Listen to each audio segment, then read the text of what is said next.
So why change to a flexible sequence of construction? We don't want to dictate means and methods to our contractors. We also aren't very adept at making changes to plans due to unforeseen circumstances. So if we can make our sequence of construction flexible so that the contractor can move to something else when a problem occurs, this is going to make our life a lot easier, and it's going to avoid delays, and it's going to avoid extra costs. And at this point, I'm going to turn it over to Jeff to talk more about it from a regulatory standpoint. Well, good morning, everyone. I'm Jeff Knob, Division Chief for Plan Review Division, and you guys are probably asking, it's a designer training, right? So why would PRD be here? And the answer is someone's got to approve your sequences, right? And so if you write sequences that aren't approvable, there's really no purpose in writing them. So I do want to emphasize a couple points. The training is geared for SHA projects, as Ginger said. And the flexible sequence of construction, it still needs to meet the 2011 specs and COMAR, right? And so that's very important. One point, I'm not a huge fan of the word flexible. And I'd say we went back and forth for far too long about whether it was flexible sequence of construction, was it simplified sequence of construction? Resilient is the word that I liked, but flexible is what it was, and it was really too much trouble to change it to resilient. But for me, when I think of it, resiliency is what I want to build in by revising the sequence of construction. One of my family friends, okay, he's gone through a lot in life, but he says, you got to learn how to hit the curveballs, right? And in life, I'd say that's true. We definitely have to learn how to hit, the curveballs that get thrown at us. But as engineers, I think it's our job to make designs that minimize the curveballs, okay? Or are best suited to, any baseball fans, kind of set us up into a hitter's count, right? 3 balls, no strikes. Like, you're not getting a curveball thrown at you. If you can make a design that is robust enough to not swing at those early pitches, right, that are out of the strike zone, so that you can wait on the pitch that you want. And that's what we should be doing with our sequence of constructions, where when a project goes into construction, and maybe the contractor, I have my contracting arm down here, contractor can't get a pipe, right? Or an inlet doesn't come in, or they hit a utility, that they're able to pivot and switch and go to another area. And the sequence allows that to happen without me getting, the dreaded toolkit modification. Anyone here have a toolkit account? Anyone like their toolkit account? Emails from it? No. If ever there's a system that can spam you to no end, it's toolkits. So that's a great design, isn't it? I mean, it's perfect.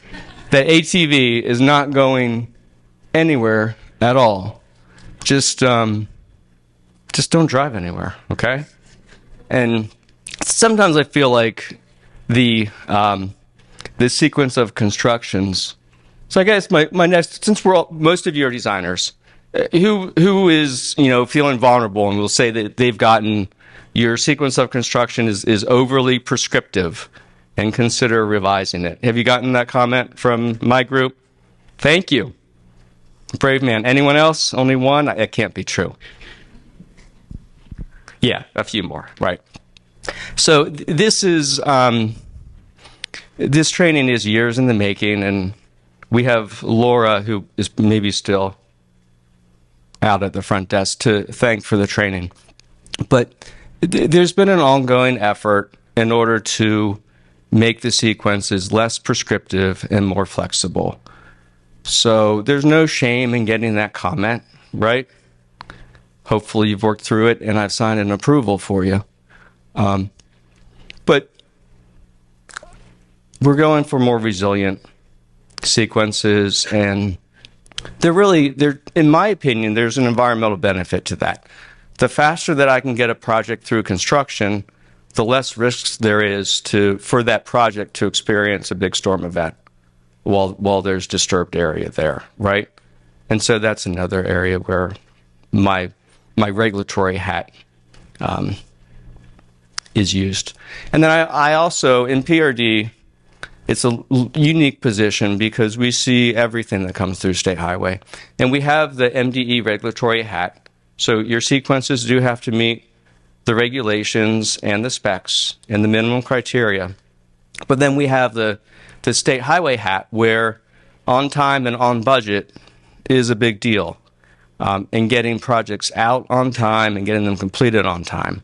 And so Ryan and Jonathan are going to go through PG 106, which was really the case study for that.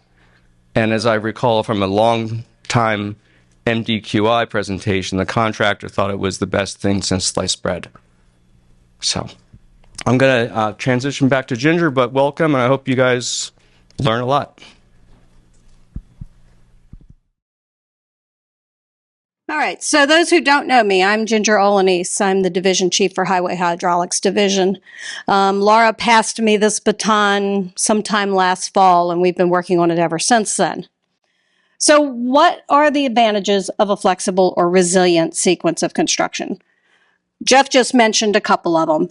You know, build resilience so you can adapt to construction issues. Less time having open earth that can create erosion. And that's a real big deal. When do we know when we're going to get rain? Not usually. In addition, we have better plans to begin with because we think about them all the way through the project. And we preempt change orders.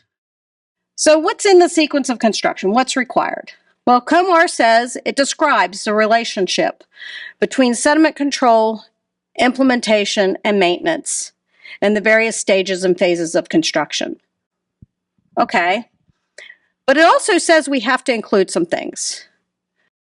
The minimum steps in the sequence are here. You know, clearing and grubbing, constructing the perimeter, remaining clearing and grubbing, road grading, grading for the remainder of the site. Are all these prescribed? Not necessarily. What it says is, tell us when to put in the sediment controls, what we have to do to maintain them, and then what we have to do to remove them and how that sequence works. The rest of that is the do the work phase. So if you've got your sediment controls in place, surrounding your work or treating your work or protecting your work from runoff, then go do the work. And we don't have to tell you what order to do that work in.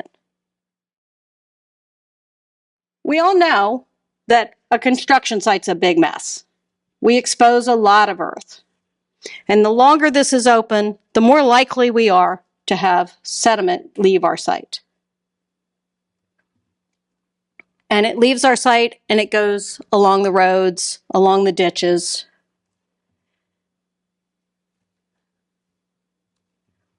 It gets into the streams and the storm drains. And eventually it gets into the bay and the waterways. And this is what our goal is to prevent. Most of us now are working under the new CP 20 CP permit, the NPDES permit, where we can get fined for this. You know, we now have a turbidity limit leaving our site. So this is a problem. So the sooner we can get a hold of sediment and keep it on our site, the better we're doing. Because all this sediment is silting in our channels and it's covering up vegetation. It's causing eutrophication. It's killing our fish. None of this is what we want to see happen. In addition, out of control sediment, you know, you can have the extreme case where it deposits on off-stream properties. off-site properties. You know, if we did this property owner is going to sue us, and he's going to sue the engineer, and he's going to sue the contractor. And we won't have accomplished anything because we're going to spend years in court over litigation of something that should have been prevented to begin with. You know, we get a lot of trash and debris carried down. No, is this a sediment problem? Not really, but it's the same principle. If we have water uncontrolled go over trash, soil, it's going to move downstream and it's going to deposit and it's going to clog things up. So we have a lot of things in the MDE 2011 manual to control sediment. We have filter bags that we can use when we pump water from our sites. We can divert off-site flows to keep them clean. We can filter water through other filtering practices. We've got inlet protections. We have silt fence. The main goal, don't let it leave the site. And so it's a twofold effort. One, keep water away from exposed dirt. And two, where water has contact with exposed dirt, filter it, get it out of there. These are things we think about when we're creating our sequence of construction. And if we don't think about it, there's work stoppages, there's fines, there's legal action. And none of these are going to help the environment. All they're going to do is punish us for missing the boat, for not stopping it. So if we stop it from the beginning, we don't go here. And by the way, MDOT's SHA's Quality Assurance Division is probably going to be the first enforcement agent on these sites for SHA. So they're going to go out there and they're going to stop work if they see sediment leaving the site, if the turbidity reports are too high. A violation gets the contractor a grace period, and a second violation, that contractor loses his yellow card and has to bring a new person, responsible person, onto that site, which can cause extreme delays. So we don't want to be the cause of this because the contractors are going to come back and say, that's your fault, you made something we couldn't do. We want to try to make it flexible so that the contractors can meet our sediment and erosion control plans. Designers, MDOT, the contractor, we're all a team. We all have to work together to get it done. Worry less about whose responsibility is whose, and think about the ultimate goals. Do something to get the project done and get it done efficiently with less sediment. And aim to create designs that are actually easy to apply and make sense in real life, and then avoid errors. So, you know, when you think about it, okay, the designer's designing the E&S controls and the plan creation, but the contractor's responsible for making sure sediment doesn't leave the site. The sequence of construction says what order to put them in, but the contractor has to figure out how to do it. And so if our sequence doesn't allow the contractor to figure out how to do it, then it's not going to work. And we all have to meet the guidelines and requirements, and we have a lot. We have ASHTO, we have PRD, sometimes we have MDE wetlands and waterways. All these permit requirements have to be met, but the contractor has to provide a constructed project while meeting them. And so if we work together, we'll have a successful project. And if we work in opposition, we will not.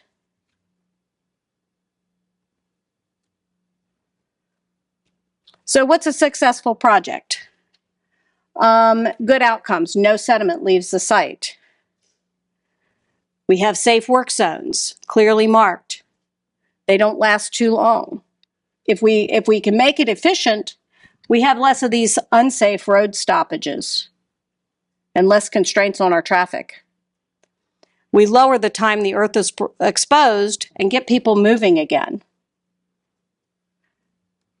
And then we have clean waterways for fishing and boating and whatever your recreational choices are.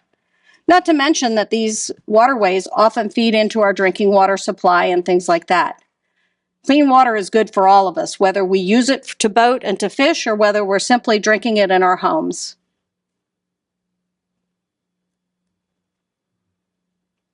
So what are our problems with our commonly used sequence? We don't let the contractor make choices at all. And then we have our enforcement division has to enforce that sequence of construction. So if you give them 50 steps that have to happen in order, the contractor can't say, this is delaying me, I need to move to the next step, without going through a change in the toolkit. And QAD will stop them. That's a violation to go outside that sequence of construction. And for those of you who are with other agencies, MDE does the same thing. If you go out of order from your sequence of construction, they stop the work. It requires a modification. So then we get a high number of toolkit modifications. And then construction has to stop until that modification's approved. Schedule delays, and then of course the contractor wants a change order for that schedule delays, sometimes cost, sometimes just time. But that road remains blocked off and that traffic detour stays in effect that whole time, which does cost money. So these are all the things that happen with the commonly used sequence of construction. And this is what I'm talking about. So we have a 24 by 36 sheet page that is only the sequence of construction. Everything on this has to happen in the order that's on the plan. This isn't how it always was. QAD has to enforce it, the contractor has to follow it, and we hit a road bump in step 10 and somebody's got to go change it now. So when I started out in engineering, and I'm not going to confess how long ago that was, a sequence of construction was usually maybe a dozen steps. And we didn't say, go put in the subgrade and then go build something else and then go build something else. We said, put in the perimeter controls. Build these items, build this area of the site. Unblock this, build the stormwater, close out the site. Over the years, something was not clear or there were sediment problems, and so additional steps got added. First we added the step saying, okay, now we got to tell the contractor to maintain the sediment and erosion control devices. There's got to be a step for that. Okay, but that is actually on the sediment and erosion control notes. It's actually in the specifications. Why do we need to state that in the sequence? And by the way, it should happen through the entire duration of the project, not in a specific step. Other things started happening because somebody said, well, tie it to your maintenance of traffic. Well, no, because if you want to change your maintenance of traffic, you can call the district and get it changed. You can't, for this, you have to submit a toolkit mod. That's a bigger deal than just simply reorganizing the maintenance of traffic. So over time, we went from that 12 steps to what were back there? 25 steps. And by the way, they're all very detailed. They're not single liners either. So it's been a gradual process. The other reason it's become so big is because we tell our engineers, instead of sitting down and working with them to understand what they're doing, we give them the last project we worked on. And it had a sequence like this. And so they go use this and look at the plans they have and they build a new sequence that looks like this. And so we perpetuate the problem when it's maybe not needed. So how does this cause issues? Well, early in the step calls for pipes to be installed, but the pipe isn't available. So now they have to wait for the back order from the supplier, and they can't move to other work because this is really early in the sequence. So the contractor submits a toolkit mod and says, I don't really need to put this pipe in. This is just draining a section that I'm not even working on that already has drainage. So can I move to another section? And construction stops until the change is approved. So what do? We want erosion and sediment control to make sense based on work areas. not from MOT phasing, but from work areas. So avoid tying it to MOT. You can base your MOT on your work areas, but don't do it the other way. MOT is not enforced by an external entity. It can change in the field. And if erosion and sediment control is not dependent on it, then if you have to go move a barrel, you don't have to go change your sequence. Avoid constructability issues. Oh, well, BGE was supposed to move that line 2 weeks ago, and it's still there, and I can't work there because there's a power line running through there. Here comes the toolkit mod.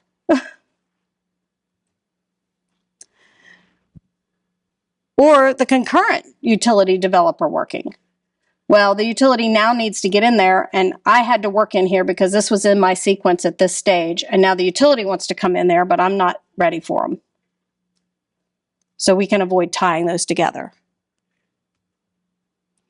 So just to talk a little bit about terminology here, because I know I've thrown things at you that maybe aren't commonly used erosion and sediment control terms. Phasing, sequence of construction, we usually use those interchangeably. This is the order you're doing the work. MOT phasing should be on a whole separate plan and shouldn't be, the erosion and sediment control sequence should not refer to the MOT phasing. If the MOT phasing refers back, that's perfectly acceptable. Work areas. So this is going to be a really key portion of this training. Work areas are places where you can simplify the erosion and sediment control sequencing for that area, and it can be broken out from other areas. So it's used to clarify when you can work in an area.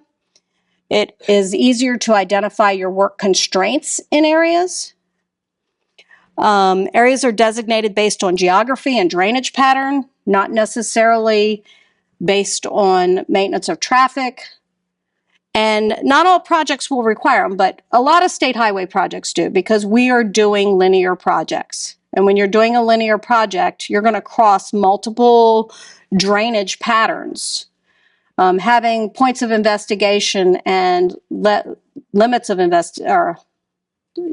investigation on state highway projects, a few hundred feet site project might have 10. We have a lot of water going through and under and in our right-of-ways and then leaving our right-of-ways in many different locations. So a stage we reserve for a sub-work area for complicated sequencing. So, if you have an area that has multiple construction points that you're going to hit it. So, for example, you're constructing a large fill, and you need to give that fill settlement time before you can come back and do the next activity on it. That might be broken into stages. So you would stage it. Stage 1 construction in this is to build the grades. And stage 2 is going to be to come back and maybe skim off and level it out to fine grades. And then stage 3 would be installing the pavements and the finished surfaces. And stage 1 may be very separated from stage 2 because you can't do anything till it's set for 3 or 4 months. So that's the kind of thing you're going to want staging for. And not all projects are going to need them. Not all projects are big enough to have multiple work areas either.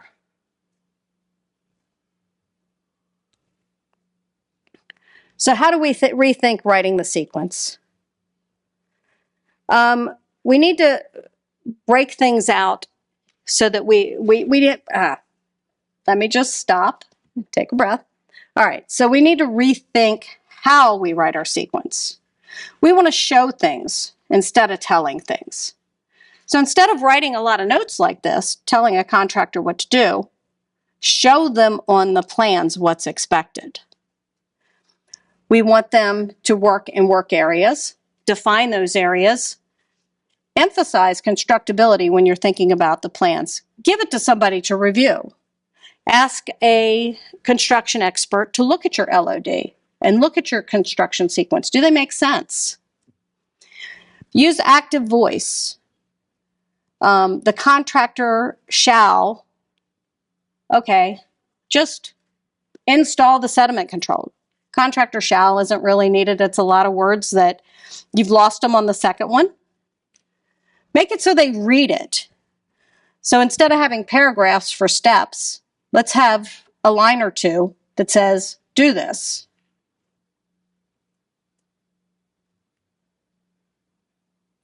The benefits are going to be shorter construction duration, fewer field modifications, and more ability for the contractor to work efficiently. Now, one of the reasons MDE is concerned about this is because we have enforcement from SHA that's in the field.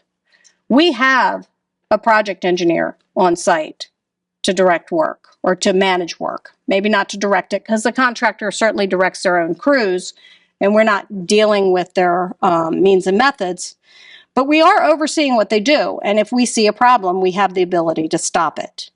We also have QAD walking around looking at sites and checking for erosion. So there's a lot of backstops we have if the contractor pushes too far. So we're less worried about trying to control the contractor and more worried about getting him in and getting him out before we have sediment leaving our sites. So what basic steps are the minimum? Notify QAD. This is actually stated in COMAR. You got to notify the agencies to come in, that you're going to start work.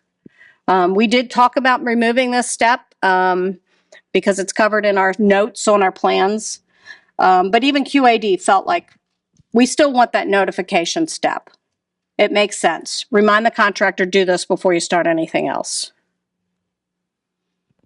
Stake out LOD, clear grub for perimeter controls. Pretty standard, pretty basic. Notice we're not listing every single control there. We're just telling them to go do these perimeter controls. Perform work as communicated in the contract documents. And this is where we're saying, give allowance for the work to occur in any order if it's possible. Not always possible, but make sure the erosion and sediment control for each work area is in place for that work area to proceed. Stabilize the drainage area, clean out the inlets prior to BMP installation. And in fact, make sure that the upstream drainage area is stabilized, include especially the vegetated areas, before starting BMP installation. One of the big problems we have, of course, is sediment getting into our BMPs. So stabilization of those practices is important. And final stabilization and removal of sediment controls with approval of QAD, or in the case of MDE, it would be MDE. These are the basic minimum steps. There's some flexibility in how they're phrased in the middle of the activity, and we're going to get into that.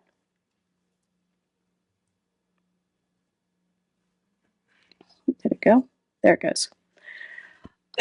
So always remember, the purpose of the sediment and erosion control sequence of construction is to make sure sediment control happens and make sure it happens before we disturb the work. The point of the sequence is not to dictate the order or methods of how the work is performed. It's just to make sure that we've protected the soils from erosion and the off-site areas from receiving our sediment. So if you approach it in a flexible mindset and think that the work can happen in any order, it's a little easier to do that. So the first thing we need to do is start breaking it up into bite-sized pieces. Identify your drainage areas first. Identify where your flows are coming from. Which ones are your big flows? Which ones are your small flows? Identify patterns of concern and minimize flows over disturbed ground. Determine the work area. Identify the critical steps of the sequence. What's the most important thing you need to do to keep sediment from leaving your site? Outline the sequence of construction, and then write it. So how does this look? So we have a site. This is our construction area. divided highway, actually some businesses in the media, drainage areas. You see we have some significant drainage areas. So where does water come into our construction site? That's the first step. And where does it leave? So as you can see, we've got a couple of off-site drainage areas that are pretty sizable that come right into our construction site. And then all of the water leaves our site in a couple of different areas. So if we outline those drainage areas and start looking at, oh, a drainage area can define a work area, but maybe a little smaller because we're not going to be working off-site. So that work area really becomes the right-of-way portion inside of those drainage areas. But we have these big flows. So how do we manage them? In some cases, yes, a storm drain has to be built first to get that clean water from one side of the highway to the other side of the highway without going through the construction zone. But that's not always the case. In this case, the pipes already are there. The water's already draining that way. So we may sequence our construction, our work areas, so that we work on one side of that discharge point or on the other side of that discharge point, and we don't ever get sediment across that discharge point. That's the kind of thing we need to think about. How do we prevent all that off-site water from coming in contact with our exposed earth? And by the way, we may not be able to work in the big areas in the median of the highway because we don't own them. But as a designer, if that's necessary, if we really need that area to be able to stage our work or do the work to prevent sediment from leaving our site, we want to identify that and say to our project manager, we need easements in here. We need to be able to work in here because otherwise there's going to be a problem. And in fact, on one of these sites, you have water coming in and then crossing, but that crossing is not adequate. And so currently the water actually floods in that orange area. Dewatering is a big problem during construction. As a designer, if we identify that when we're doing these plans, we can say to our project manager, hey, we need to deal with this downstream culvert first so we get all this water out of our site and we don't have to deal with all this dewatering. And by the way, this is all clean water and now it can pass through without encountering our construction.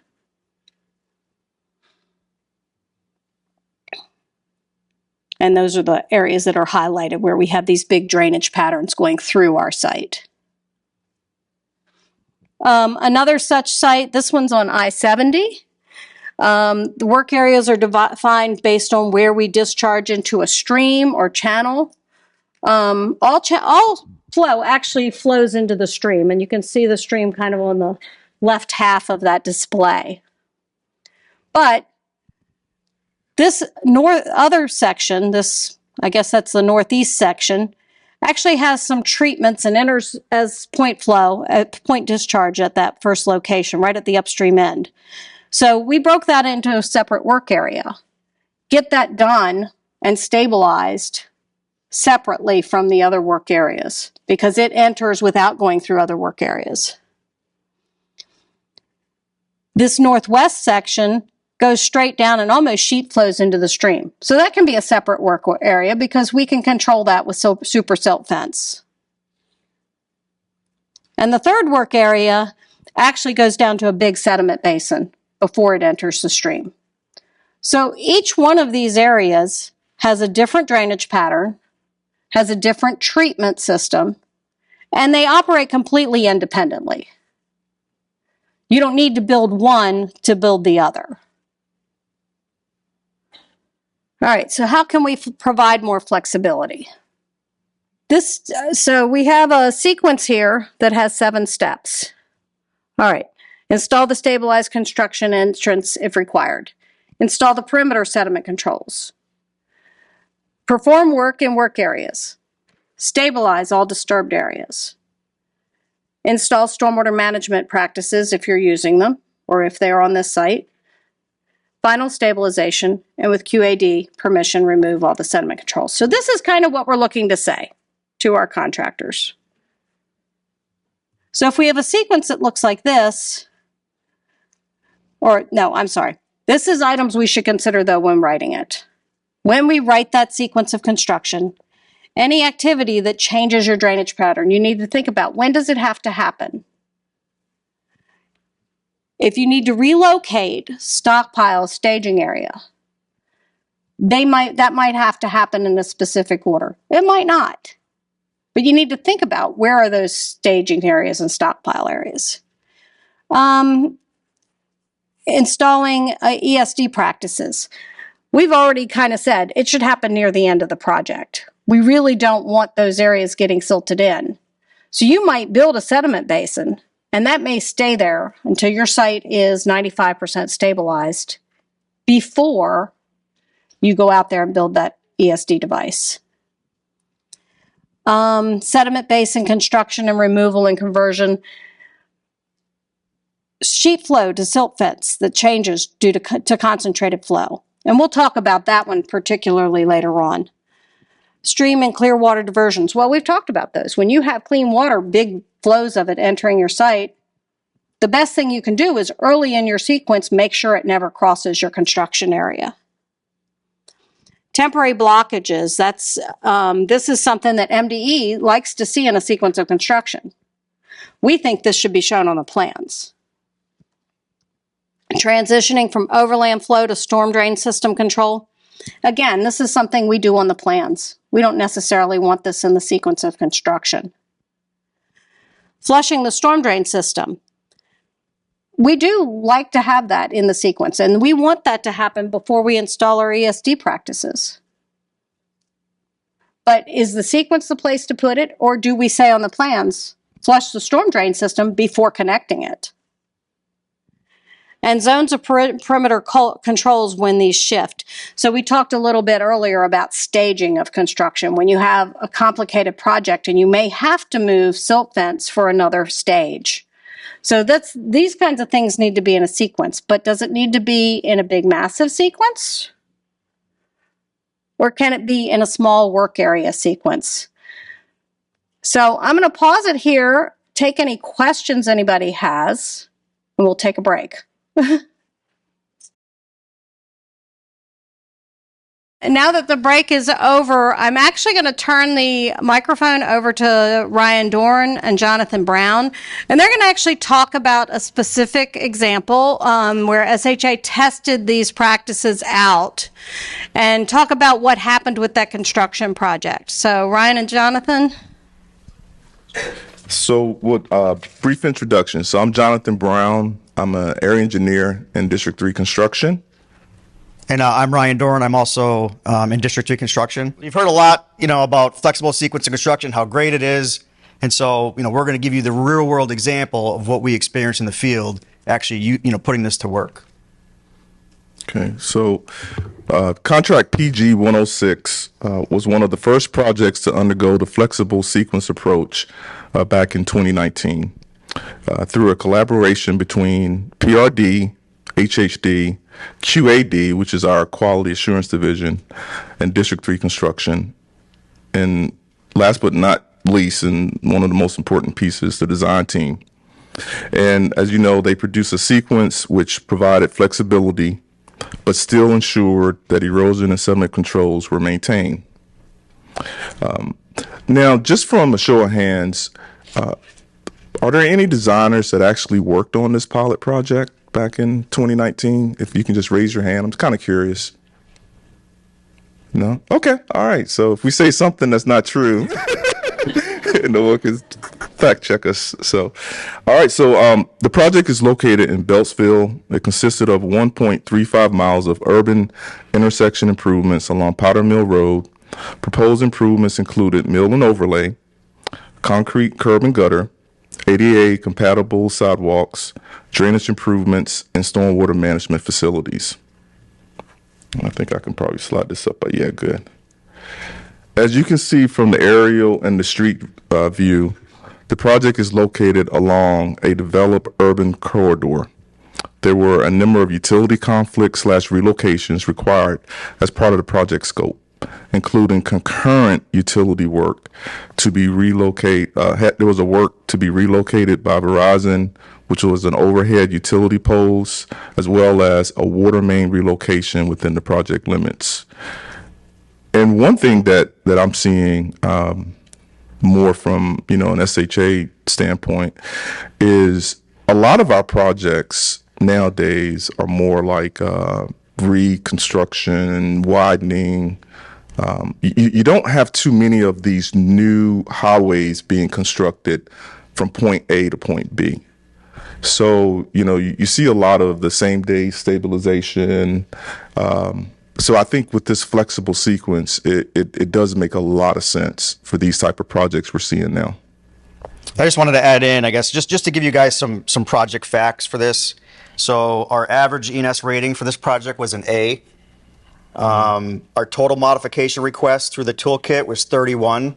You know, you may think that may be high, but you know, I was overseeing the Brookville bypass. We had 132 modifications. So you can see, you know, the number of modifications that we're eliminating by, you know, using a flexible sequence of construction.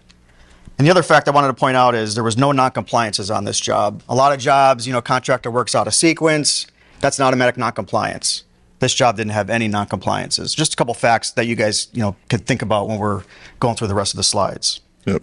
And like Ryan was saying, you know, all of the ratings that this project received from QAD were very positive. When you do receive a non-compliance, it is very punitive for the contractor, because normally there's going to be money that the contractor is going to have to pay because they did something that was, you know, out of sequence, outside of the limits of disturbance, working in an area like wetlands or U.S. waterways when they're not supposed to.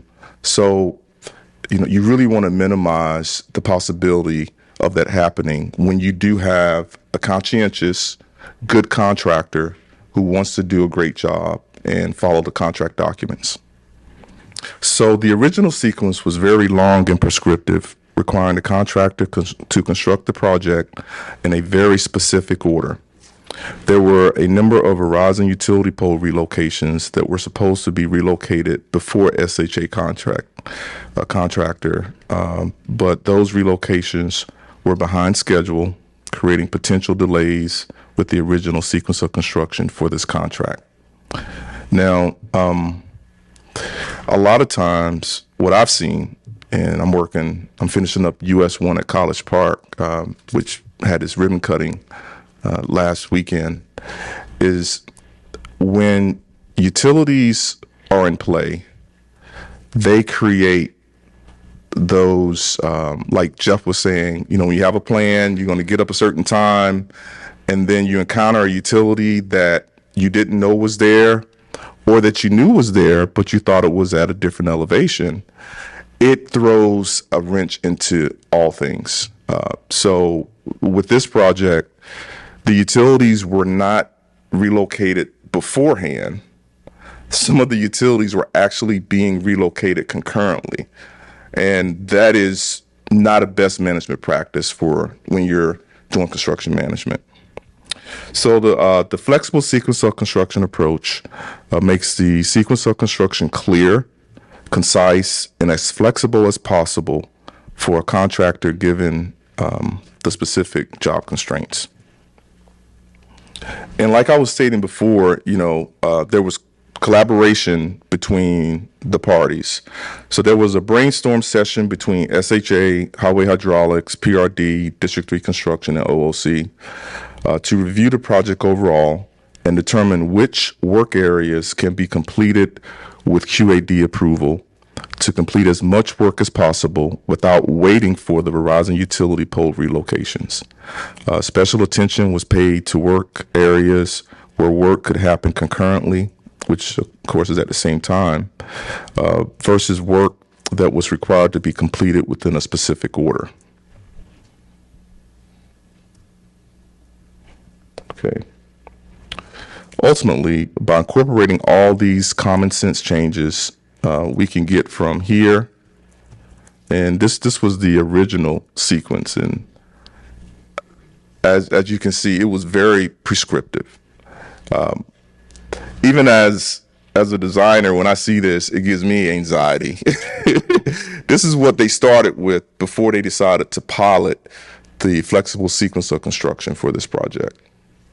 And how it's written is how it's enforced in the field. So yes, when our QAD inspector comes to the site, of course he has a copy of this, and he or she looks at it very closely, and they look at what's going on in the field, and if things are not lining up with step 28, there's going to be some issues. So yeah, the way that's written is how it's enforced in the field.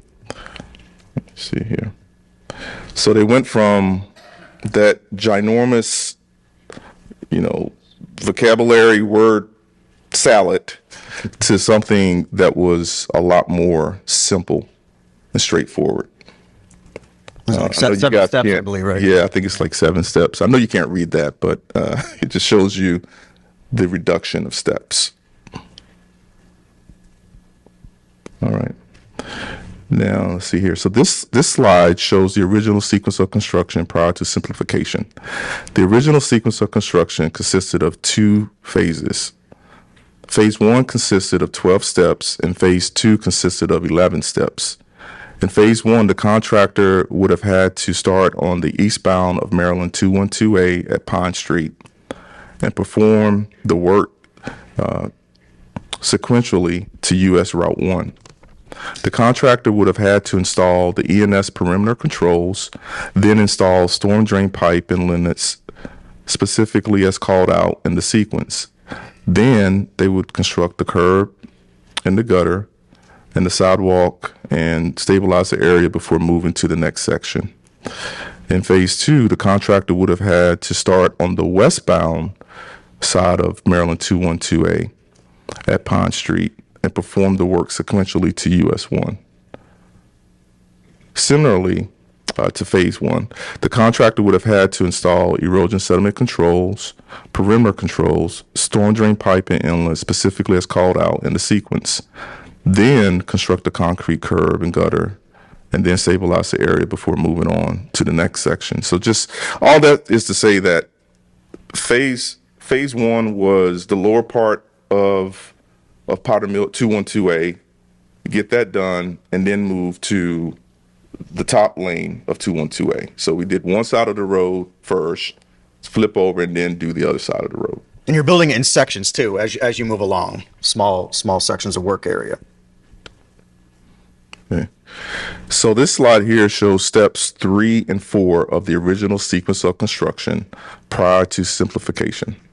Now, as you can see, the steps are very detailed, and they tell the contractor what pipes and drainage structures that have to be installed in the order of installation. Any deviation in the order of work in these steps, and the contractor would be considered to be out of sequence, and this could potentially result in a non-compliance from SHA quality assurance program.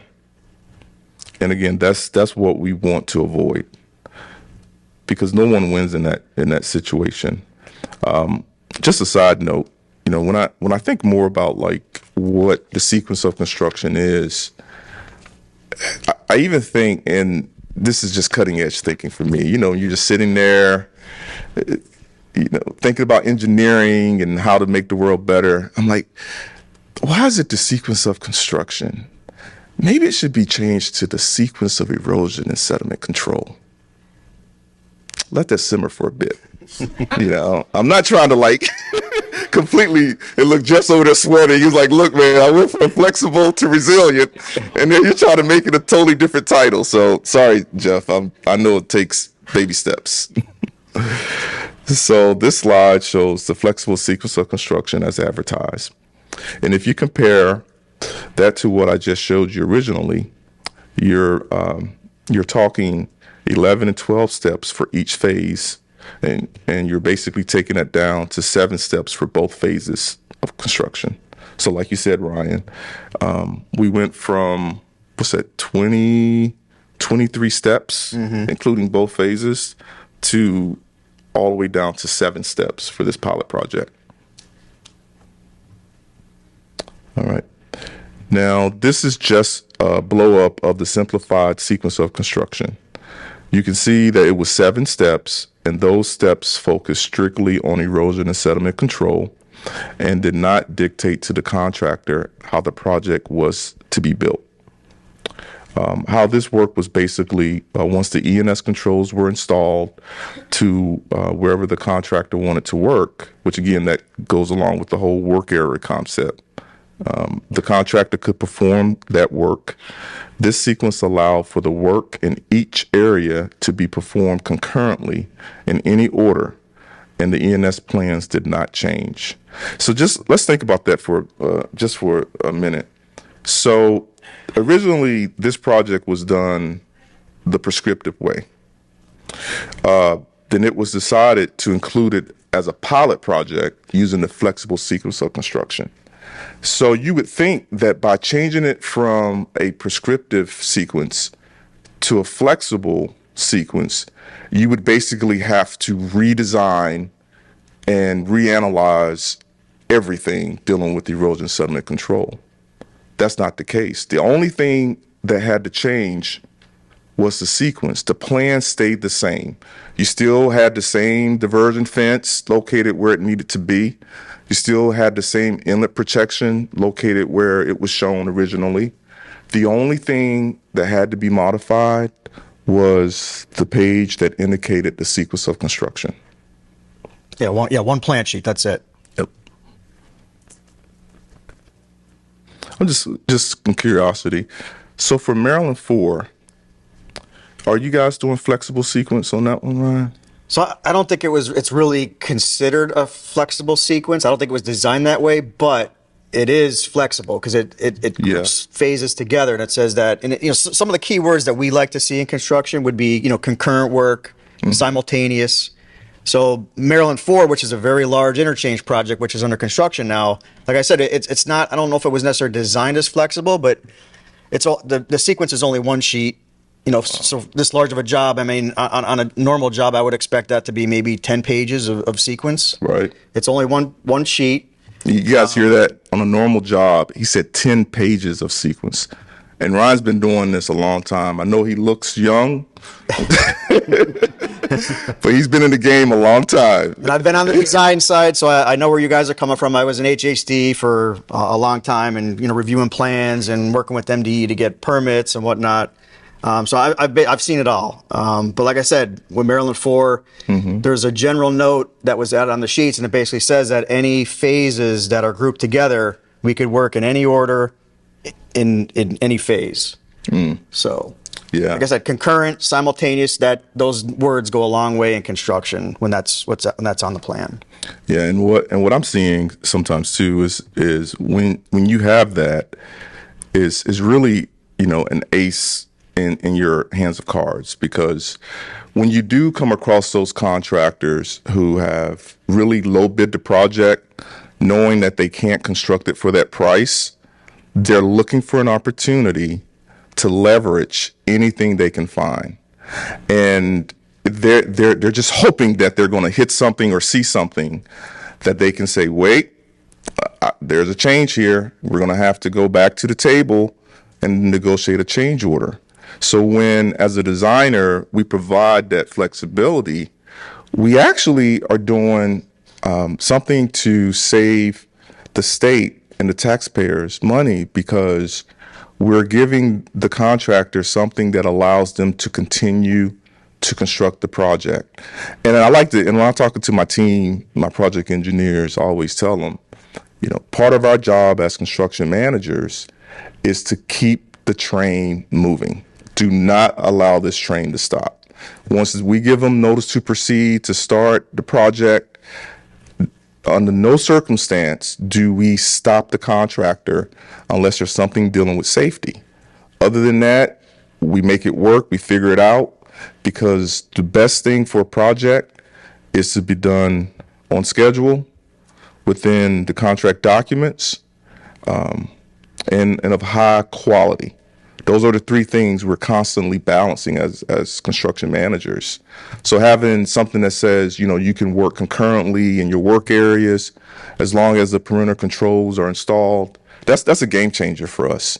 And it gives us more tools in our toolbox to be very effective at performing construction management for the state, for SHA. You know what we say, time is money in construction. Yeah, So, it is. yeah. And just to kind of give a little emphasis on that, on my US1 project at College Park, we had some issues with utilities, like most projects do. And I remember the contractor was scheduled to do night work on some water line work. So of course, they get there, they got the MOT set up, they got the foreman and the laborers, all the equipment and materials there, and something ends up being in the way that they didn't expect. So of course they say, hey, we got to stop. We can't do this work tonight. And they had a legitimate reason. You can't go through other utilities trying to put in a water line. And I said, okay, well, how much are we talking about? They said for one night of stop work, we're going to charge you $10,000. And I was like, wow, So I always talk to my team and I tell them, and I think I may have heard this from, I don't know, it was Buck or it's probably Buck from HHD back in the day. When you talk about design and construction, when you have that whole concept, $100 spent on designing something well can save me $1,000 or more in construction trying to fix it. So much easier to address it in the design arena versus saying, we're not sure about this. Let's just get it out the door because we're going to pay for it while we're trying to construct it. Yeah, and so we're paying for even though no work got done that night, we still had to pay for the labor, the equipment, any materials that were brought out, and that's something that we got to do it under a change order. So exactly. Yep. We're still on the hook for the cost, even though no work was done.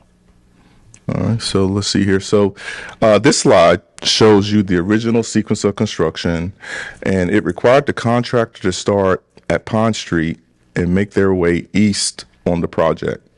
So the very first inlet that would have been installed is inlet 11/1.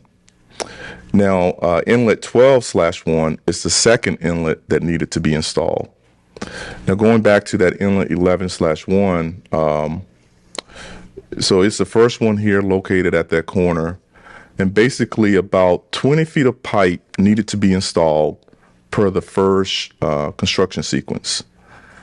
The next thing that needed to be installed was going to be inlet 3/1, then followed by the storm drain that connected the two inlets. And all this is highlighted on the plans. In doing so, we discovered that there were two electric lines, and hopefully you can see they're indicated in blue there. So in doing so, we discovered that there were two electrical lines, one right here between inlet /11-1, and there was one between inlet 12/1. Now, and the second piece was right here between inlet 3/1 and also inlet 11/1.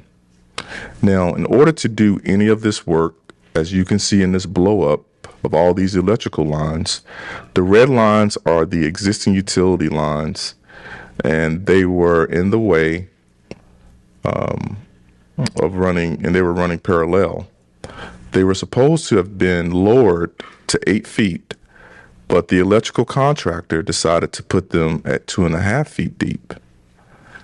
So that would have been modification number one within the first 3 days of starting the project. Now, I know you guys are probably sitting there thinking, why would, if they're supposed to be at 8 feet, why would the electrical contractor only install them 2.5 feet deep? Well, I can probably assume that no one was there to supervise the work that the electrical contractor was doing.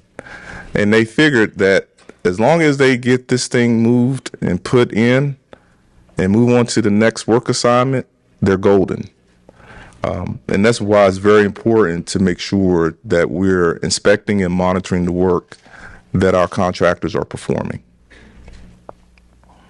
All right, so that would have been modification number one. Now, again, nobody wants to do a modification. When I hear modification, I immediately hear time. And then I'm quite sure when Jeff and Ginger hear modification, they know it's going to be review time. There are going to be emails back and forth. We're probably going to, if it's very complicated, we might even ask for them to come out to the field and take a look. It's just, it changes everybody's world for at least a few weeks, especially if it's a high profile project like a Maryland 4 or a US 1 at College Park. And what's normally the time frame you've seen for some of these mods? I mean, I guess usually maybe around 2 weeks turnaround is kind of what the typical turnaround that they're allowed. But, Yep. But in our world, every mod is urgent in our end of things. Everything is urgent because, like I said, time is money. So even though, maybe SHA's policy is to have a 2 week turnaround, contractor wants it same day or next day because time is money. Yeah, I'm working on a project now. It's a stream stabilization project. And the contractor, I think they've submitted 6 mods, and they've actively been working for a couple weeks now. And they sent me an email saying notice of delay because you guys haven't responded or given us resolution of these mods. And I'm like, we just got one of these mods yesterday. Like, no one turns things around in 24 hours. So it's just that situation where the less mods we have, the better situation it is for construction management. And Jeff, how many times have I used the word expedited review? Probably a lot. And Sonia can attest to that too. That's my favorite word, expedited review. Yeah. There's our review time with contractors. They're not really built to put in mods. Like, they're using crayon where they need gas. That's correct. Yeah, that's correct. That is We correct. get comments for dumb things a lot of times, which then makes another dumb thing on their part. Okay? Mm-hmm. And toolkit mods, they get priority easier. They get turned around faster than anything else. Exactly. Yep. Yeah. Another issue that we see a lot is, contractors are not designers. So when they got to modify a plan, they do the best they can, but they don't know what designers know. So that's always a challenge. That's why a lot of times they rely on us to kind of guide them along to get things through a lot quicker, rather than, eliminates a lot of the back and forth that might occur. Exactly. So, we're 3 days in construction. Now, again, this is how things actually happen with this pilot project. So this is real life here. 3 days in construction, we've already encountered our first mod. If, and that's the if, the big if we hadn't had the flexible sequence of construction, this would have been a real mod realized. But because we had flexible sequence of construction, we never had to submit this mod. So again, these are telling you, this is showing how with the pilot project, we took this concept of flexible sequence of construction, and we were able to avoid having to submit a modification for approval. And also, when these are utility issues, so, you're talking, when we encounter this issue, job shuts down. How long does it take to relocate a utility? It could be 6 months. It could be 8 months. It could be a year. We don't know. But it doesn't happen quickly. We know that. Yeah, that's very difficult dealing with utility companies and getting priorities on their schedule. So it takes a long time. So it could have been a major delay on this project, if not for the flexible sequence of construction. No, that's very true. And then even on my my US 1 College Park project, we encountered the Verizon cable duct several times. And it was supposed to be relocated where it wouldn't be in the way of our proposed design. And what I was told when I first got involved in the project is that Verizon's had already been out here. If their utility is in the way, you're going to have to wait 6 to 9 months for them to be able to come back and relocate it. It kind of resulted in us pretty much having to do a few green lines / red lines, because it was quicker to do a red line, which takes several months, to redesign the storm drain pipe than it would be for us to have Verizon come back to US1 and lower or raise their utility that was in the way. So yeah, you're on point with that, Ryan. And also, it gets into cost. Who had prior rights? Mm-hmm. Does SHA have to incur the cost of the relocation, or is it on the utility company? That comes into play as well. So exactly. So this slide here it shows. Let's see, modification number 2 was avoided by using flexible sequence of construction. Otherwise, the project would have been delayed until the modification was approved or utility was relocated. So that's kind of like what we're talking about. Right. So this would have been the second mod that we would have to have put in, had reviewed and approved, or had a utility company come out and relocate the utility. All right, so construction delay was avoided. We were celebrating. Everybody was giving high fives, saying you're the best. And then, let's see. So afterwards, once we got that cleared up, the contractor would have been able to install inlet 12/1 and inlet 11/1, and the piece of pipe between the two inlets. Next was the installation of inlet 3/1, and then about 45 feet of RCP pipe. So, now they started on the next section for the sequence. And as soon as they started on the next portion of the storm drain pipe, guess what? You hit something else, and we're not making this up. Like, this really happened. All right, so let's see what happened here. So, yep, there was another electrical line that was found 20 feet away from inlet 3/1 that was encountered. It was determined that the high voltage BG&E line would have to be lowered, and it would have required our second modification within 50 feet of starting the project. You see. Now, modification number 3 was avoided by using flexible sequence of construction. Otherwise, the project would have been delayed until modifications was approved or the utilities relocate. So we already kind of talked about that. Now, one of the things to remember is the contractor, they know how to do the work. And they understand, like, when they get a new job, they've already gone through the plans. They've already estimated, how they're going to do it, how much it's going to cost.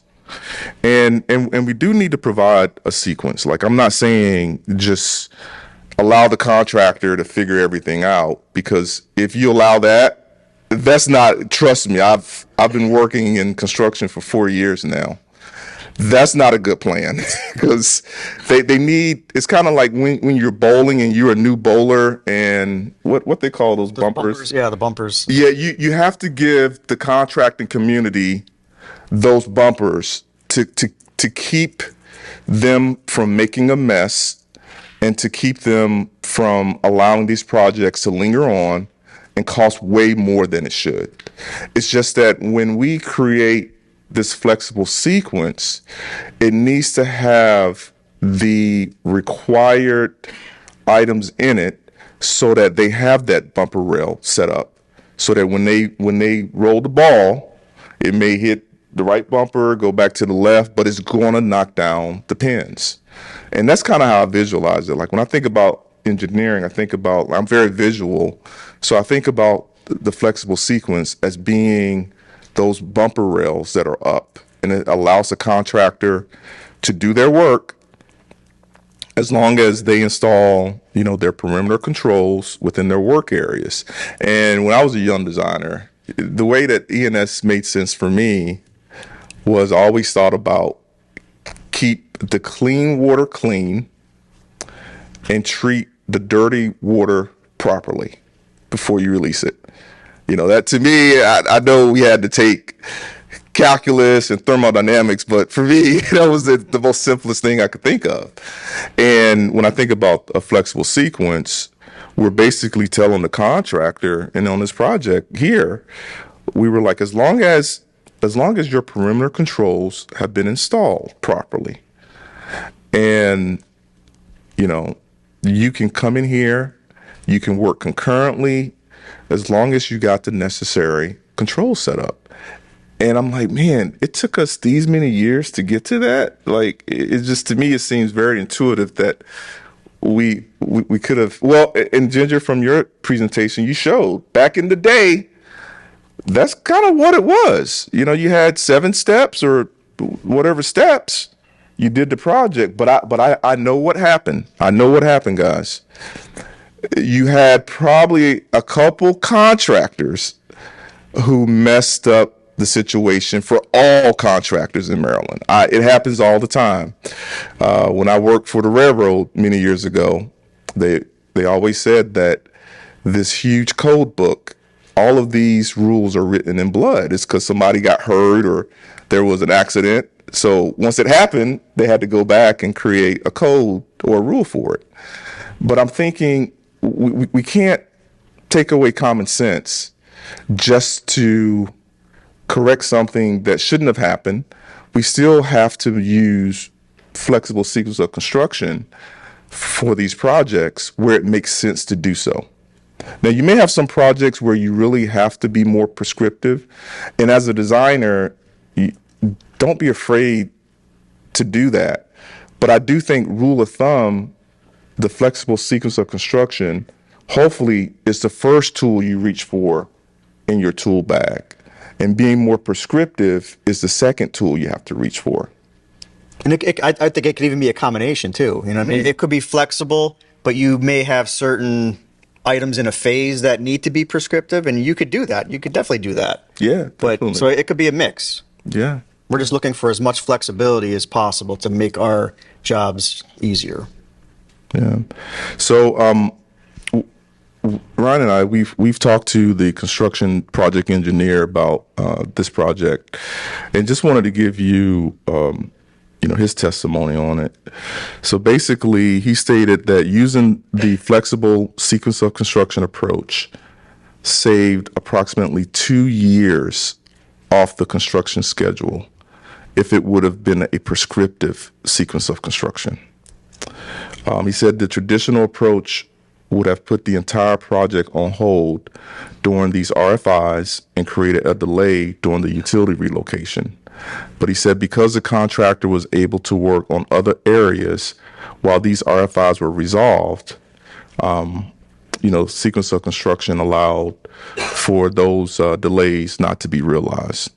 And this is from someone who was there every single day, who dealt with all these issues. And the fact that, he really praised the idea of using this project for the pilot for this flexible sequence. It just gives you a little insight into how the people that are there working on the site every day who are using this sequence of construction are basically, shouting his praises. And I know you've talked to Tony Romano, who's the contractor, and what are some of the things that he's told you, Ryan? Yeah, I mean, kind of the same thing. Like, that job would have been in a major delay. It made things a lot easier on them.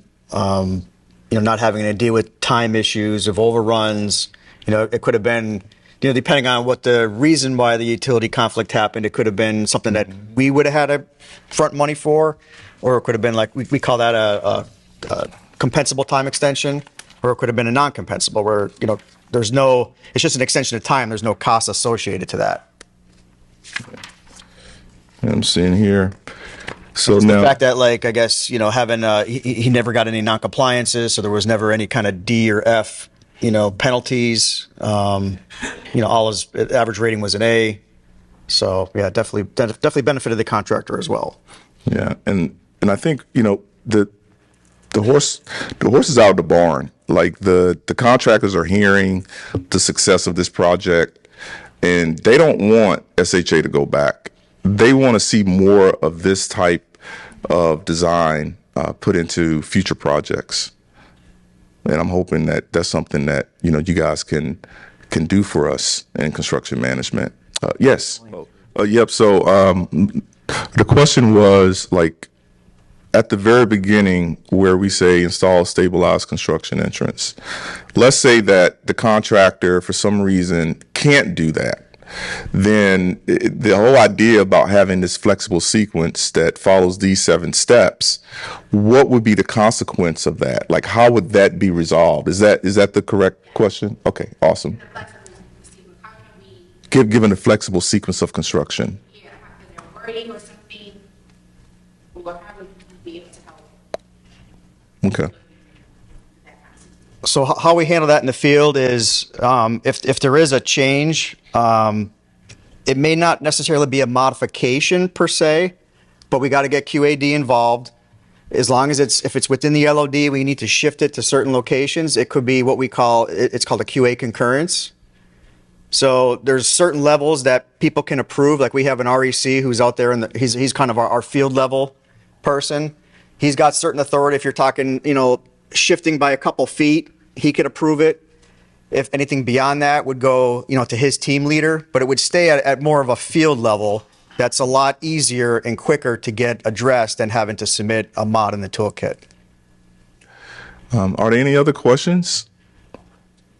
Well, so the question was, so the utility conflicts that were encountered, did we end up resulting in those utilities being relocated? Yes, it's my understanding that those utilities were relocated. The benefit of the flexible sequence was that instead of the contractor having to stop work and wait for that relocation to happen, they were able to go to other areas of the project site and perform work where there wasn't any conflicts. And then once they got that utility relocated, they were able to go back down to that area, complete that, and then keep moving along. Really, it's kind of like in our partnering process. Like this would be brought up at a meeting. We would all discuss it. We would get QAD involved. And then, relaying to the contractor, like, hey, you're not going to be stopped. You can move to this and get this work done. And they usually want to partner with us. Yeah, they want to keep moving. They don't want to delay. So. Yeah, because contractors also want to keep moving, because in our contracts, the way that they're written is that in the IFB, which used to be the last page of IFB, but they put it in the PFP packet now. There is a completion date for the project, so the contractor knows is that if they do something, or if they cause the project to finish after that completion date that's in the contract documents, we've already told them that we will charge you liquidated damages, and we've provided an amount each day. I think for US 1 College Park, each day that they went beyond the completion date, they were going to be charged, I think it was $2,700, let's say. So the contractor is very aware that they don't want, because normally their margins is like they're not making a ton of profit off these projects. Now, they make good, don't get me wrong, they make better than designers, but they're not getting a ton of money. So they want to be smart. They want to try to get work done as quickly as possible, because time is money, and they want to finish before that completion date, because they don't want to lose any of their profits because they went beyond the completion and got hit with liquidated damages. So yeah, that's kind of like the situation where some contractors, when they realize that there is a issue that is on us as the owner, they send a notice, an email or a letter saying notice of delay, because they want to get that on record, so that if they, because of, manpower issues or supply chain issues that's on them, they can always go back and say, hey, we didn't hit the completion date, but we sent you a notice of delay back a year ago. So it's just one of those things where, they want to keep it going. And Jeff, you had a comment or a question? I was going to say real quick, trust me, that those letters come quick. They don't wait. They don't wait around. We'll get it same day there's an issue. We'll have it by the close of business day. Yeah, I've this project I'm working on now, I think we've been in construction 2 weeks, I said. I've already received 2 notice of delays. And I'm like, you barely started work. Like, come on, you barely got your equipment there. Your people aren't even ready to work, and you're already telling me that there's a notice of delay. So it's just part of the situation. Oh, so Jeff asked a question that, I mentioned there was a couple buzzwords. I mean, there may be others, but definitely concurrent, simultaneous. We kind of like to see those words in a sequence. Exactly. Any other questions? All right. All right. Thank you. Thank you. Thanks, guys. So I just want to recap a couple of things Jonathan and Ryan were talking about. One of them was that discussion of concurrent and simultaneous work. This is something you can use even if you're not doing an SHA, flexible sequence of construction. When they started to become more prescriptive, it's something I, as a designer, used, where I would go look at the steps that I've listed out, because MDE wants them listed out, and I'd say, what of these steps rely on one another, and go put little stars on the plan and put a note saying, these steps can be built concurrently or in any order the contractor chooses, because they all are covered under sediment and erosion control. So there are ways, even if you're not working for SHA, to make your sequence more flexible so that your contractor doesn't have to come in for a modification to change the sequence. The other thing I wanted to talk about was they talked specifically about things that might require a sequence be prescriptive. And I'm going to go back to an example from about 2003 or 4. We were working on a Safeway down on Kent Island. The sequence of construction required installation of a bypass storm drain before construction of the sediment pond. Contractor thought, well, why am I not putting the pond in first? And so the first thing the contractor did was install the sediment pond. And a week later, a heavy rainstorm took 50 acres of off-site drainage from a farm field through that sediment pond, discharging directly into a creek. The contractor paid $98,000 in fines for going outside the sequence that we did think out, and said you have to get the clean water passed before you start the rest of the work. So there are times when you do have to say, do it in this order. Jeff? Small ponds and bays. Yeah. And that's really the intent of the next session. So special design considerations. There's going to be times when you may need a more detailed sequence of construction. Sometimes you do, sometimes you don't. Environmental issues, stormwater management, some of these that might not be needed, we're going to talk about next, and some of them might. And it really depends on your project, and you need to know your project to determine that. So some projects will require a review from MDE for dam safety, MD 378 review for PRD. These projects do require a specific sequence of construction for that facility. But that can be a sequence just for that facility on that facility's plans. So this pond could be work area C that can be constructed in a specific order, or maybe it has to go first or last. But the sequence for building a pond is important, so you may need to detail it on that pond plan.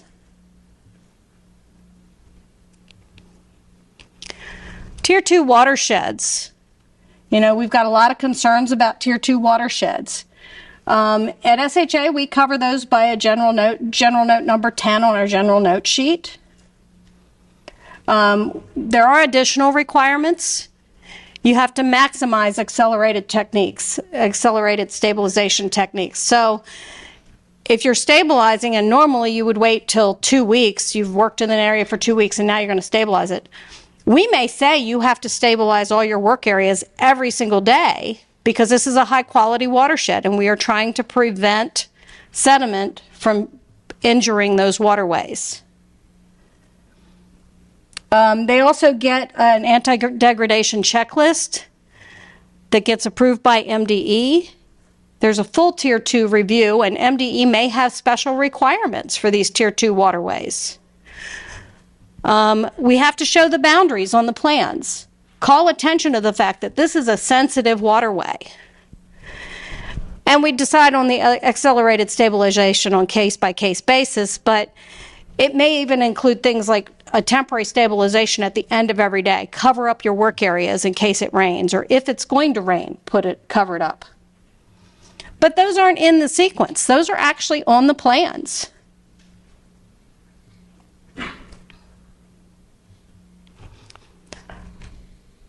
Waterway restrictions. We all have hit the stream closures. Some of them close in October. Some of them close in March. That's always a challenge. If you've got these closures, you need to note it on the plans. You don't necessarily need to build the sequence to talk about these closures, and you probably shouldn't. Because if you build it, well, we're going to work in the Tier 2, in the Use 3 watershed first, because the closures, when we think we're going to have NTP while that's not closed, and then NTP gets delayed. And now you have to go make a sequence change because you didn't get the project awarded on time. So instead, call them out. Make sure they're in different work areas so that you can say, do the work and in work area 1, work area 2, or work area A or B. And if they're in separate work areas, the contractor looks on that plan for that watershed and says, oh, wait a minute, this is March and this stream is closed. I guess I have to go to the other one. And they don't have to go ask Jeff permission to change that. And we don't lose the time.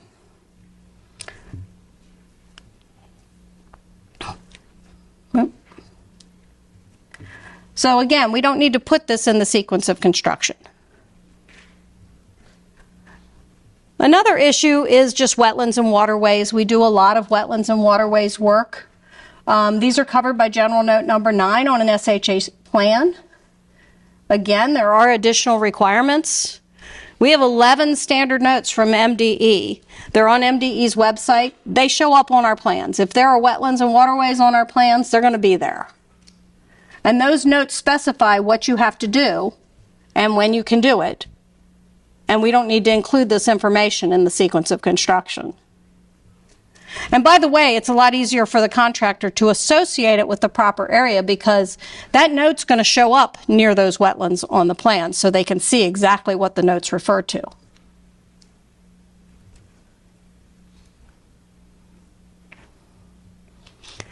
Contaminated soils and hazmat and water.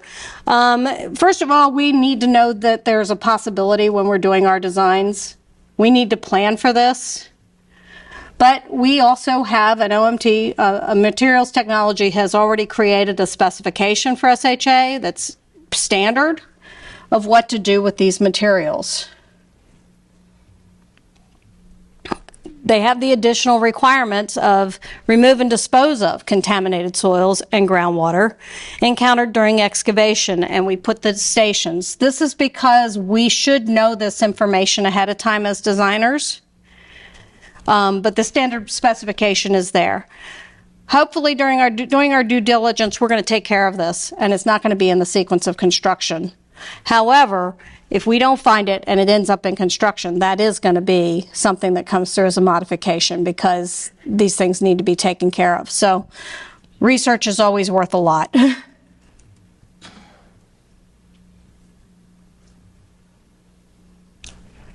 Historical areas. So again, this is something that is in our information for bidders. It's Special Provision 100. We have a lot of additional requirements. These are our notes for protecting these historical areas. The area has to be labeled on the plan so the contractor knows where the spec applies in the field.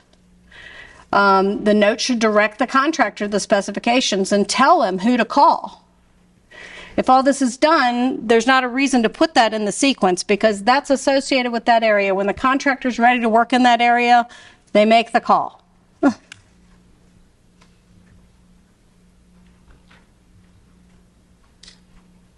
So there's our label of the historical area or the archaeological monitoring.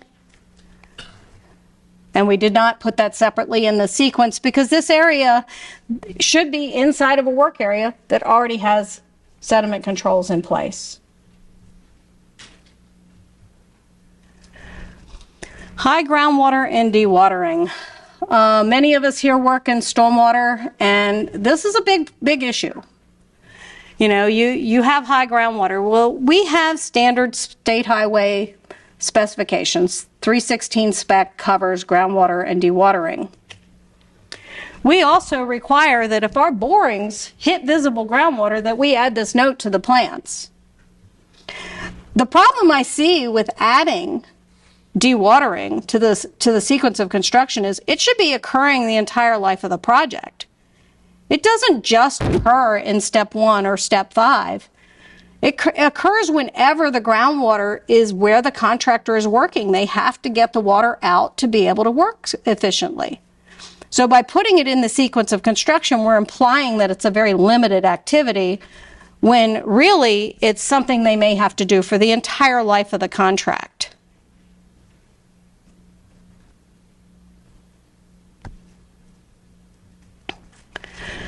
So other special considerations. We used to always say build the storm drain from downstream to upstream. It may be more practical to say always ensure positive drainage. So that if, like on PG 106, they hit a situation where the pipe's on back order, they can maybe install a temporary pipe to keep that positive drainage going and move to other areas of the work. The NOAA 3-day weather restriction applies to same-day stabilization, but it also applies under our NOIs, under our MPDES permits. We have to take this into account. At SHA, we actually have it defined as chance of precipitation is 20% or greater, as determined by NOAA, for a number of days afterwards by zip code. So usually it's a 3-day period that we're looking for. And we have many things that require that you look at that schedule to construct something. So this definition is very important, and our contractors are learning it. All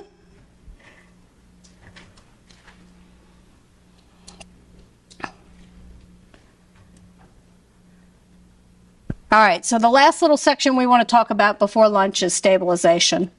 David asked the question earlier. Stabilization is something that is often debated among engineers. So I'm going to give you the state highway perspective of stabilization.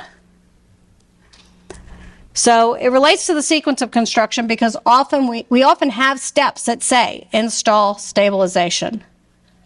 Sometimes it says install temporary. Sometimes it says install permanent. Sometimes we use same-day stabilization.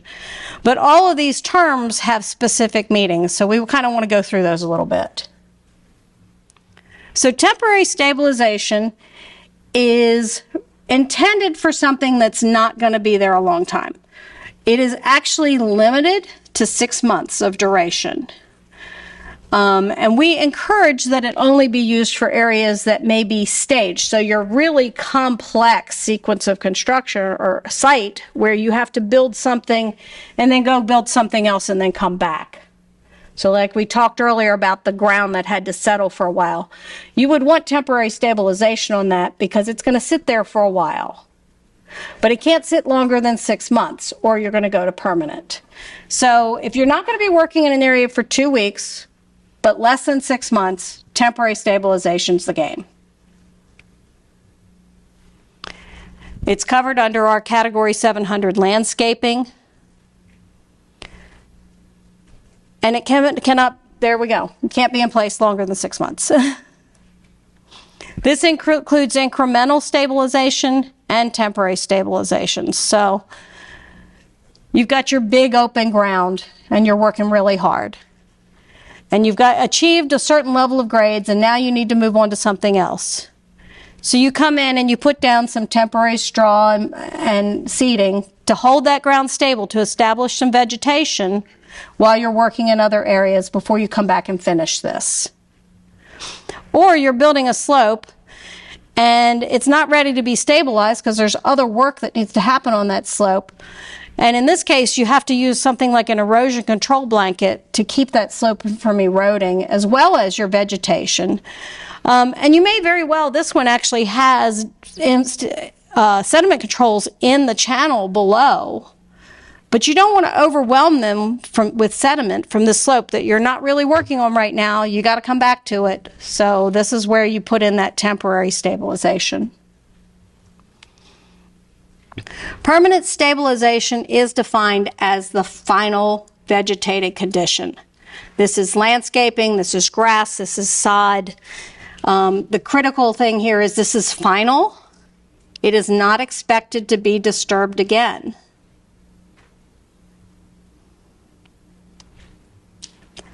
Same-day stabilization is an element in this category. So that's why we thought same-day stabilization was part of this discussion, because same-day stabilization is permanent stabilization that you do immediately.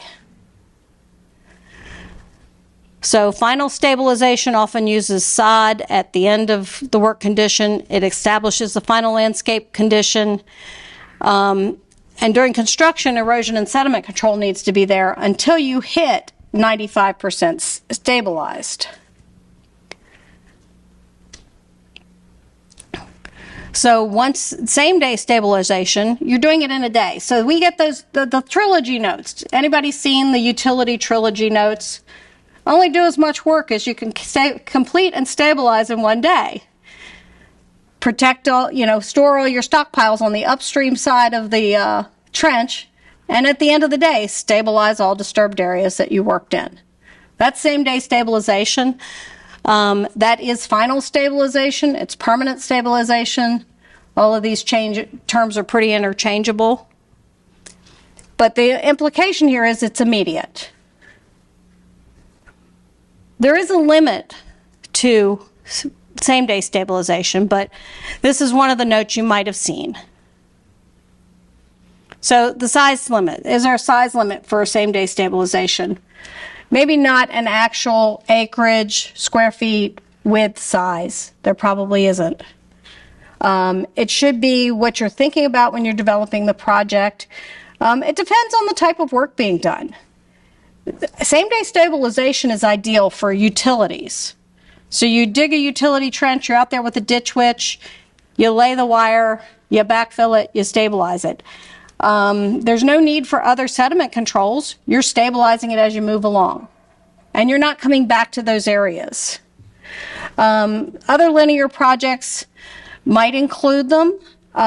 Cleaning ditches would probably include same-day stabilization. And signal installations may include same-day stabilization.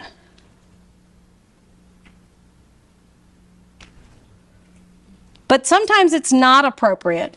So this example was same-day stabilization with a silt fence, a super silt fence at that. So this is a stream channel that was being restored, and the water was flowing down the hill, and it called for same-day stabilization of the hatched areas. However, we had the super silt fence to catch the sheet flowing water. During construction, the contractor made a modification to get rid of the silt fence because they changed the work zone to be concentrated flow. And silt fence is not appropriate for concentrated flow. So the contractor assumed, and everyone working on this assumed, that same-day stabilization would be what they do because there were no other sediment controls in the area. And in fact, what happened is we had way too much area open. They could not stabilize at the end of each workday all the area, and we had sediment getting right into the stream, which is what we were working on. So when you think about same-day stabilization, it's intended for very small areas where you're moving along in a line. If it's a larger area like this, we need to think about more substantial controls to keep that sediment from getting in that stream.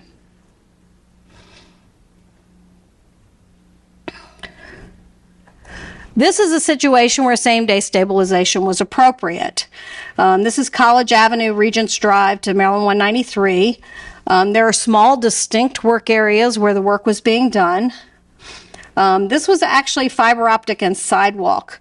We've had some debates about whether sidewalk is actually suitable for same-day stabilization because we have to set forms and pull them later.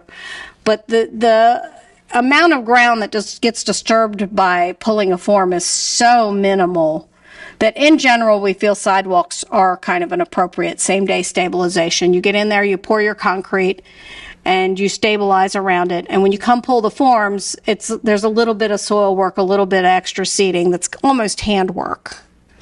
The fiber optic line clearly is a linear installation, and you dig it, place it, backfill it, and stabilize it as you move down the line.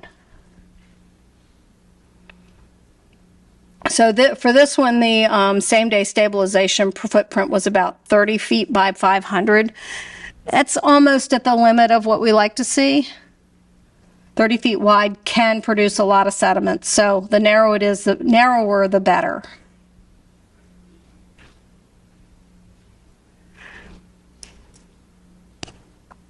So when you have same-day stabilization, we do add the note, perform all work in accordance with these plans using same-day stabilization. That's probably the shortest sequence you'll ever see because we didn't even have a stabilized construction entrance.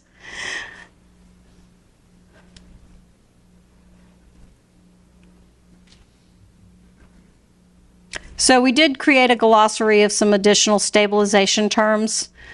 So applying permanent stabilization is you just planted them.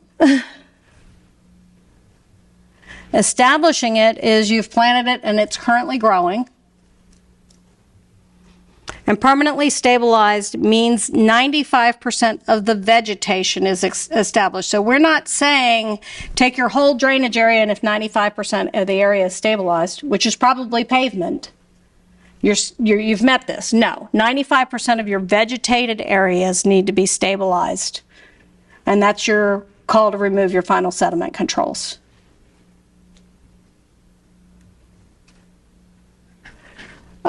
Just a last note on stabilization.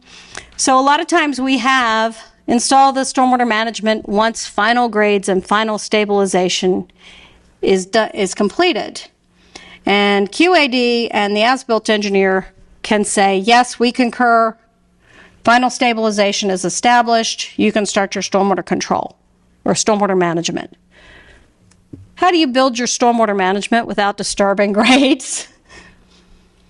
So we talked a lot about this, and the consideration is that everything else draining to the stormwater management, except what you need to build it, has to be final stabilized. If you have to drive across the shoulder to build a bioswale, to build a microbial retention, that area and the facility itself does not have to be stabilized. Everything else does. But you're going to be working in that area and final stabilizing it when the BMP is complete. So it's just kind of it's almost like splitting hairs, except that we want to have as much stabilized as we can before we start building these filtering practices, because the big goal is let's not get sediment in our newly constructed stormwater management. So we just have a few examples to run through before we go to our breakout rooms. We kind of reorganize this a little bit because I feel like these examples will help you with the breakout examples. So just a little warning, I think Jonathan alluded to this earlier. Many of you here may have worked on one of the projects that we have in the examples. They're in the examples. My notes actually have the project numbers. I can tell you right now, I'm not going to give you the project number for all of these. I may tell you where it is, and if you recognize your project, we're all learning, we're all growing, so this is a process, and I don't mean to offend anyone by using your examples.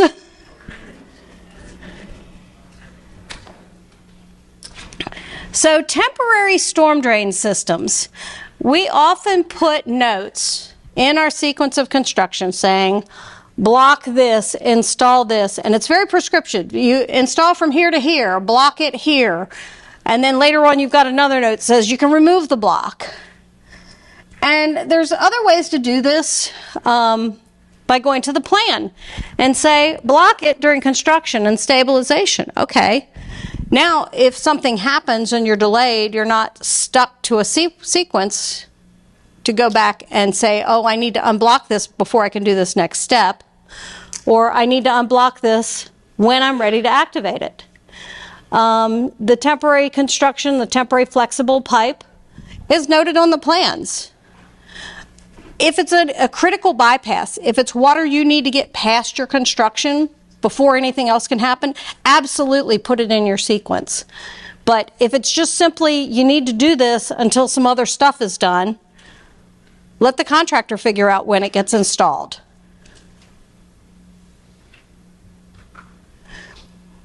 And then you eliminate some of these lines in the sequence of construction and the prescriptiveness of it.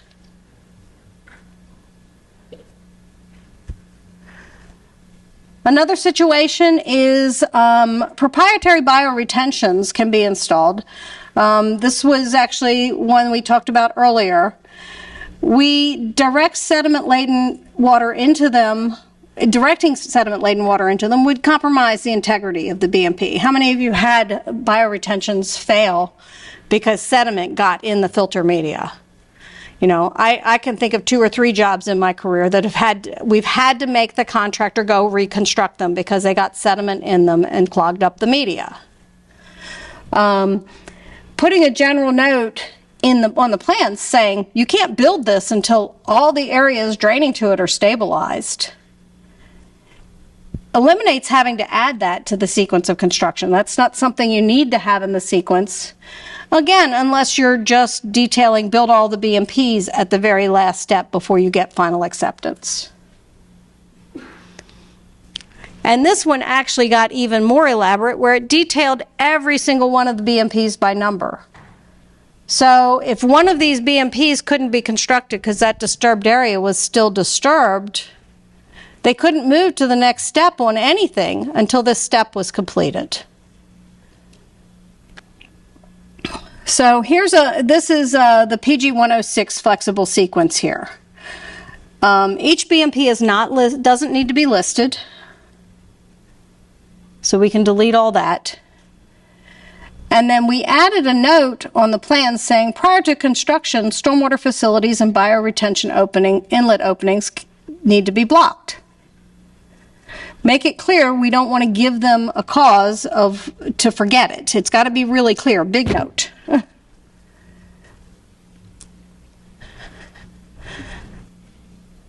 So contractor shall remove, so this is another situation. This one actually, something very similar happened in the last week. So we've got an existing inlet where we have an at-grade inlet protection.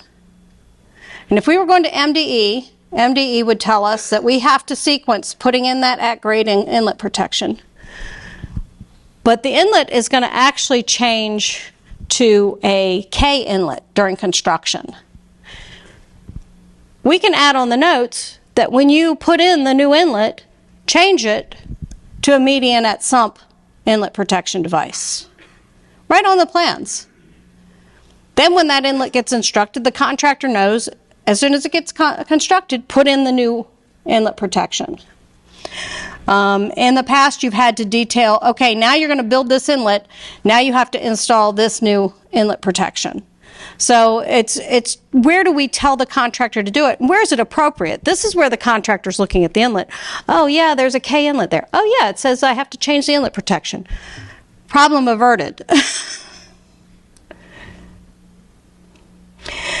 During Kensington Parkway's intersection construction, work included sidewalk reconstruction, storm drainage, stormwater management. All the steps is contained within work 3 with step 3. So we say, perform the work accommodating the following constraints. Temporarily block storm drains as specified. Block flow to and from 402 until construction of the ESD. Clean the storm drain. Construct during a 3-day NOAA dry period. So all those things were incorporated in one spot. I think that just died. All those steps are incorporated into the work. So if this was a multiple work area project, we might say, perform the work following the constraints on the plans, and we might have this little mini sequence out on the plans.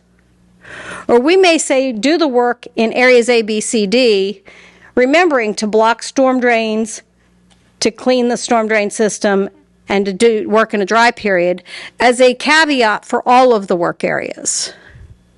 So there's a couple of ways to do that, and it depends on what makes sense for your project. If every single work area kind of has the same constraints on it, it could be put here. Otherwise, put it on the plan with that work area.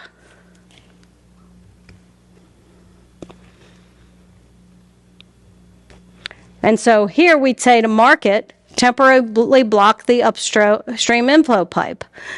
Once that thing's blocked on the plans, why did we have to put it in the sequence saying do it now? And then we also talk about when to install the inlet. So all that was covered here without detailing it in the sequence and making it prescriptive that it has to happen before you move to another step. If it was prescriptive, this was a drainage area we needed to get around our work, then we should say it in the sequence. Otherwise, let the contractor do it when it makes sense. In this early version of the flexible sequence, the perform work step was given constraints within the sequence. So we just talked about this one. I don't know why we ended up with a duplicate slide. Maybe I went backwards. So here we've added notes to block inlets until the ESD is complete. Other types of things we might want to detail on the plans would include specifications like we talked about earlier that say you have to do work within your time periods, your stream closures. You can't do any work here in this period of time. If all that's covered in notes, it doesn't have to be in the sequence specifically. So do we have any questions about some of these example projects? When we go to the breakout rooms, you're going to have one that's kind of a roadway project and one that's a kind of a stormwater management project. So one of the things you want to look at when you're working on the breakout examples is, do I need to add notes to the plans to replace what I'm taking out of the sequence of construction? Because that's kind of part of the critical dynamic, is to make sure we tell the contractor what we mean them to do.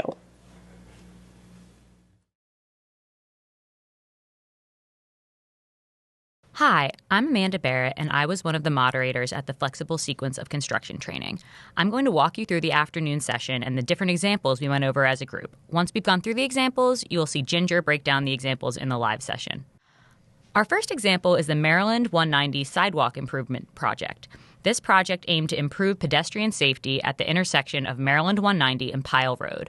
The pedestrian crossing here serves students commuting to Walt Whitman High School and was previously unsignalized. A pedestrian fatality in the area spurred the improvements, so the project was on an escalated schedule with political motivation.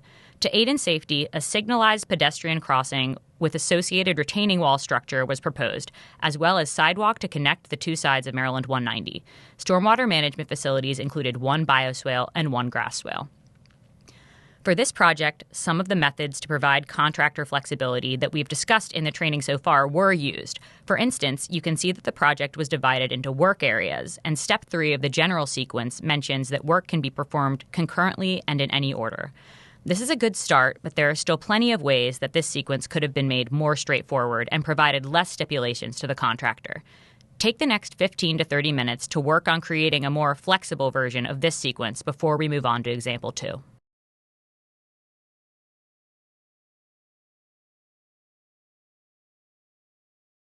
Our second example involves the retrofit of existing dry pond BMP 130220 to a wet pond for TMDL credit. The primary components of the work include inflow stabilization, revised grading to expand the pond footprint and provide a wet pool, control structure replacement, access roads, and emergency spillway improvements. For this exercise, we will assume that this pond was not a Maryland 378 facility to avoid having to delve into the related permitting requirements that might complicate the use of a flexible sequence. The primary work areas are the pond work area and the emergency spillway work area. The sequence for this site is written very prescriptively, and the plans depend on the sequence to provide the clarity needed to perform the work. Look at changes that can be made not only to the sequence, but to the plans themselves. Take the next 15 to 30 minutes to develop your recommendations for changes to the sequence and plans, and then continue with the training to hear a breakdown of the takeaways participants from the live sessions had.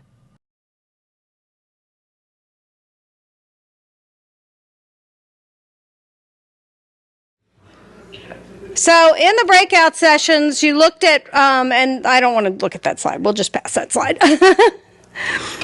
We can talk about it really quickly. All right. So one of the projects we didn't put in the breakout session, but we talked about, was this I-70 over Crystal Falls. So we saw this project earlier. This is the one we defined the work areas for. The stream runs down the middle of the highway, and we're replacing both bridges. What we didn't talk about earlier is a specific construction situation that may adjust our flexibility. And that is that the project was designed assuming that the cut from one side of the highway would be the fill on the other side of the highway. And how you sequence that is sometimes a challenge. And so we tried to make this a flexible sequence, telling the contractor that they could work on both sides at the same time. There wasn't a restriction. However, we don't want to pay extra for that. Now they're going to go buy material so they can work concurrently. So that's one of the things you have to take into account, is that if we make it flexible and the contractor wants to accelerate their timeline, they're doing that at their expense, not at ours. And we actually had to add that to our notes. So we added in at no additional cost to the administration. Sometimes we have to think about these things just beyond the sediment and erosion control. So now they could build both sides at the same time. Now the other part of this is we did have a constraint. The westbound bridge that was being replaced was actually in much worse condition than the eastbound bridge. And so we did say in the sequence that the westbound bridge needed to be the first one built.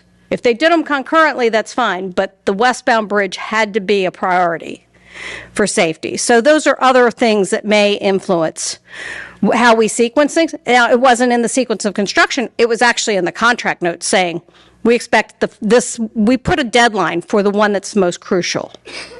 We need this one done by 2 years from the notice to proceed, or whatever it is, so that you can make sure that your safety ones are taken care of. So I'm sorry we missed this one earlier. It didn't get moved up to the sample projects. So the breakout examples, we talked about Maryland 190 near Pile Road. What I have here is the slides of what we came up with and how we did it. And then I will go through the BMP one as well, and then we'll ask the groups to give their feedback. So the sequence allows for some flexibility by allowing for concurrent work and use of work areas, but we found more areas that we could simplify. General notes. So one of the things, and I think I heard this in the breakout rooms, there are often things that are duplicated between the sequence and the general notes. Directing the contractor to general note 2. This is the notification. Now, we discussed earlier, that's actually mandated by COMAR, so we leave that one in.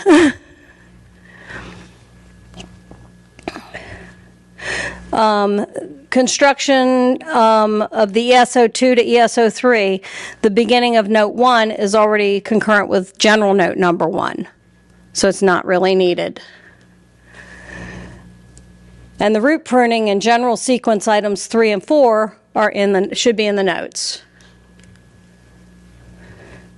Same-day stabilization is defined in a pattern on the plan and should be a plan note. And then that's your tree and root pruning and things that we said add to the notes. So sometimes we're not getting rid of all the text on the plans, we're just moving where we have it.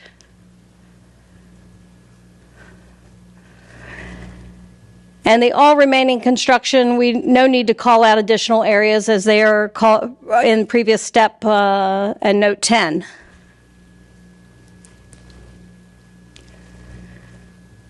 So then we look for items referencing specific timing on activities that doesn't really provide any value.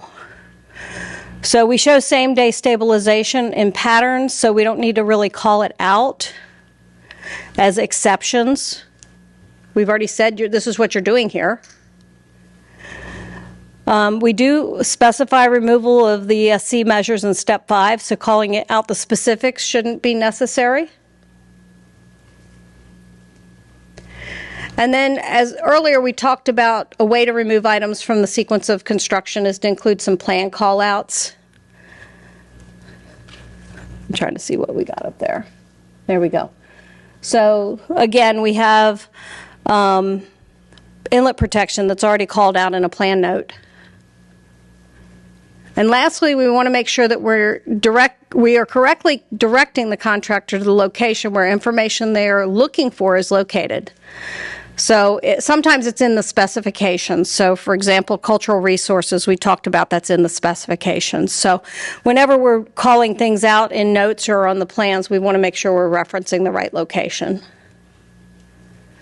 So this one just says as specified in contract documents, because it's not really shown on the plan. Some of it's in the specifications. So if you just say as specified in the contract documents, it's covered.